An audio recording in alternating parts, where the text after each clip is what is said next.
Hi everyone, well it's Roz here and it's another day in our small part of the world. I want you to watch this really interesting interaction between Billy and Bella. He asks her to move, she thinks about it for a little while and then she gives in. No, roughness, no fighting, just a simple request from Bill. And Bella responds. This is really how often horse or normal horse relationships are, especially when both horses are emotionally balanced.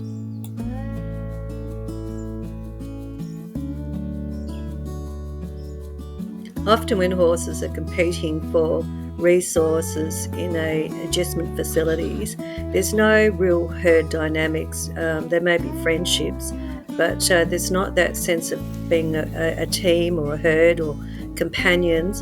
And so you will see a lot more aggression go on, and it's abnormal. When you watch horses in the wild and wild herds, you will see that everything's far more subtle.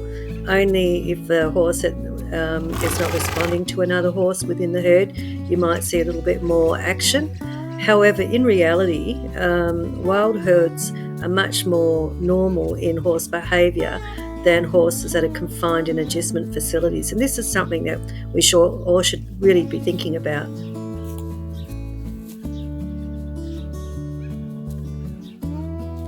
And notice Bill never once tries to hurt Bella. He tells her with his head and asks her to move over. She understands it completely what he's asking for.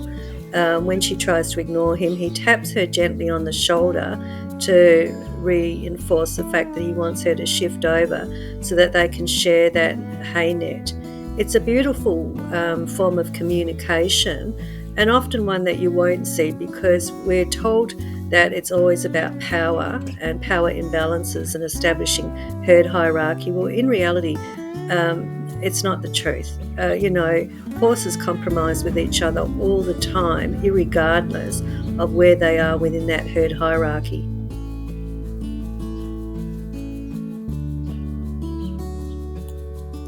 Both horses are happy to share resources with each other. Yes, occasionally they have a bit of a grumble match over position because they both have the same favourite position when it comes to the hay feeder. But in reality, when it comes to the hay nets and sharing, they're both very happy to share. Usually, if there's bickering, it's never ever been serious. Not in all the years that I've had them together have I ever seen any real serious bickering over resources. And so it's not a new pattern. It's a pattern based on the fact that they both are emotionally healthy horses, and they've learned to be that way because they've never had to fight for competition for resources. And in terms of the herd hierarchy, Bella used to be the number one, who dictated everything. But as Bill matured, he established his own boundaries with her, and not nasty boundaries, but he just will tell her when he's had enough.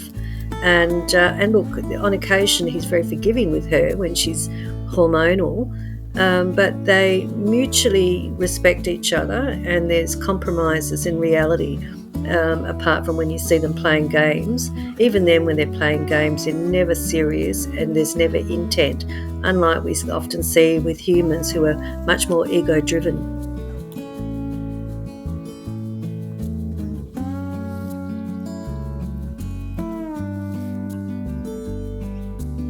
Why is emotional well-being so important when it comes to horses?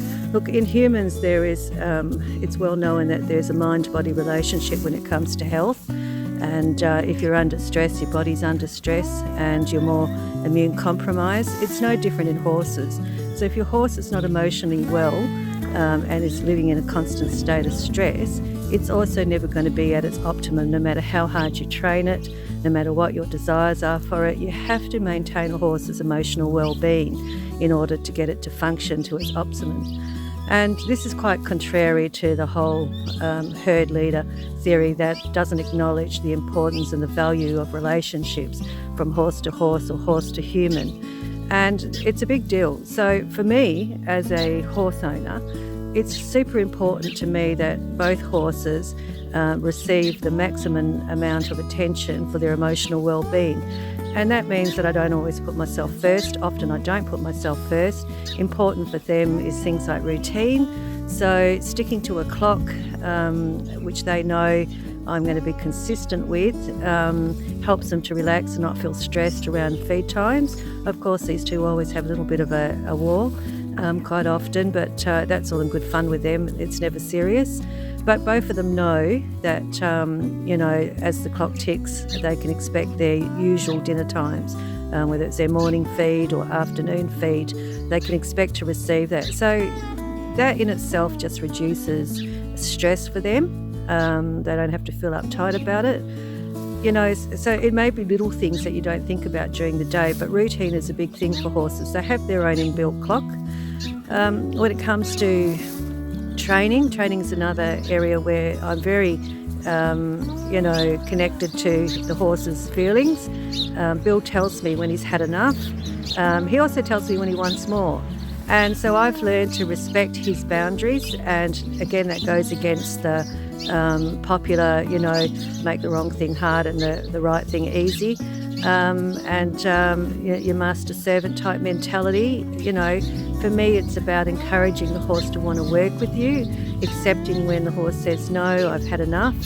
And I see it like going to school. You can't expect a horse that's still learning to have the same understanding and experience a highly experienced horse has. So you have to build in increments and build within the horse's coping capacity. And like people, each horse is an individual and has its own coping capacity. So to just assume that all horses are the same or all horse breeds act the same is ridiculous and very short-sighted. Add into the equation horses that haven't had a good start in life. Bill didn't have a good start in life. I think anyone who's watched this channel knows the story of Bill. And so for me, it was extremely important to build a relationship based on trust and mutual respect. And as the human, I am able to analyse and think more widely than him, but he has shown incredible intelligence and insight. So he's done things like look after me during my line days and show an insight that was way beyond what I would ever have fathomed beforehand.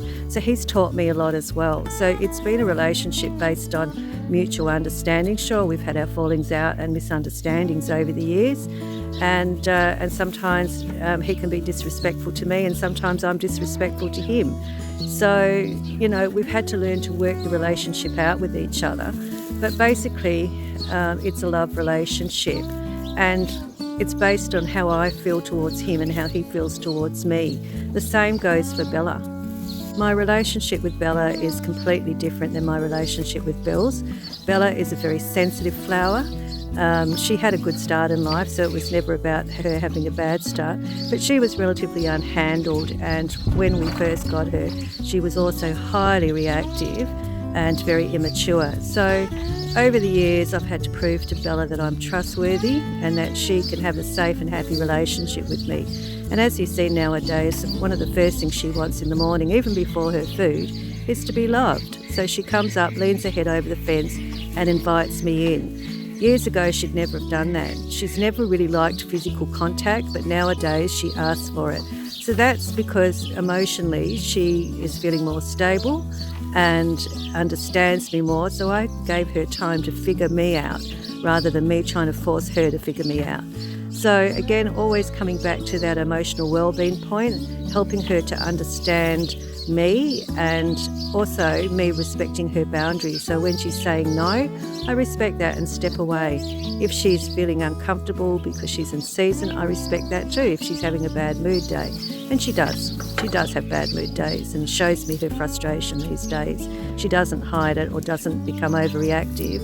And again, it's because instead of me trying to tell her what to do, I acknowledge when she's in pain, I acknowledge when she's not feeling well. I do speak to her in gentle tones. I've never ever shouted at her, even when she's been really badly behaved towards Bill. I still just give her soft, firm tones of voice, which she respects. So I've never ever once had to use any kind of physical discipline on either horse. And as I said, Bill was a Brumby, so he came from the wild and was abused. And Bella was a very highly reactive mare. Bill's now trying to get the camera, so bear with me. In terms of attention, Bill's far more needier than Bella. He absolutely has to have attention. He feels very jealous if he doesn't get it, or he thinks Bella is getting more. He's got this really strong justice system that works inside of him, which he thinks is his version of fair play is the only fair play. So he doesn't always understand when I'm trying to give Bella love. He feels left out, and if you've seen in other videos, he will demonstrate by shaking his head, pulling faces at me, stomping his feet to show me he's unhappy about me giving her attention when he feels he needs it. And so it's a constant challenge for me to balance out that relationship so that he learns that he has to share, because he doesn't like sharing. Bella's nowhere near as bad as that when it comes to sharing. She's much more likely to share unless she's hormonal, and then everything in life for her is horrible and she doesn't want to share me. So that's when you'll see some of those nip matches that go backwards and forwards between them, and I'm in the way and have to speak to both of them about it. From day one, people need to learn to build up a relationship with their horse based on mutual respect and love, and learn to humble yourself. Part of the problem that I see going on in problems with horses and horse behaviour is there's a constant battle or striving for the human to want to get on top of the horses or their horse mentally. And it becomes an unequal balance, and the horse only knows how to react either through flight or fight. Because they don't have the same analytical skills. They also don't often come with the same psychological problems that a bossy or disciplinarian or hard-hearted person has. So try to be humble around your horses and just spend that time communing, and step back away from your emotions and look at them for who they are, not what you want them to be. It's absolutely essential if you really want to build a relationship based on trust, to be able to take your ego out of the situation and allow that feeling process to go on. And that requires vulnerability in a sense, and many people don't like to feel a sense of vulnerability around their horses. Or on the other extreme, people feel so vulnerable around their horses, all they do is project anxiety. And an anxious person will never have a good relationship with their horses, because they're always expecting the worst, rather than allowing themselves to think that actually their horses might actually care for them and not want to harm them. So think about what's going on inside of you internally when you're dealing with your horse, because if you're a proud and arrogant person, you're never ever going to stop and consider that your horse is an emotional being and needs you to be loving and stable and calm with it. And horses then become distrusting and wary and cynical. If you want that side of your horse's nature to dissipate, then you have to approach your horse with a whole new level of understanding, in which you want to be a partner and accept that your horse, like you, is not perfect, that they're going to have good days, bad days, emotional upsets, flighty days. That's part of the horse world and the horse life. And we need to learn to not be the king of the hill, but to be a partner in a relationship that could be a long-lasting one and a loving one. Horses are not commodities, as much as they're used as commodities. They're living, sentient beings.